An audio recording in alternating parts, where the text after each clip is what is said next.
تو ایک بات تو میں نے یہ عرض کی کہ رمضان کے روزے ہوں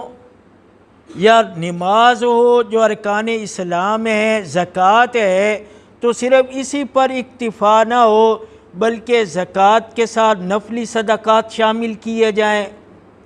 نماز کے ساتھ کوئی نوافل تہجد اشراق شامل کیے جائیں، اور رمضان کے روزوں کے ساتھ شوال کے، 20 کے، ذی الحجہ کے اور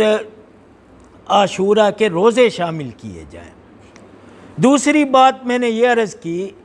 کہ دین کا جو مزاج ہے وہ دوام کا ہے، تو رمضان المبارک میں جن اعمال کی آپ کو توفیق ہوئی ہے اب وہ اعمال آپ کی زندگی میں ہمیشہ رہنے چاہیے۔ اور رمضان کا ایک خاص پہلو یہ ہے کہ تقویٰ کی مشق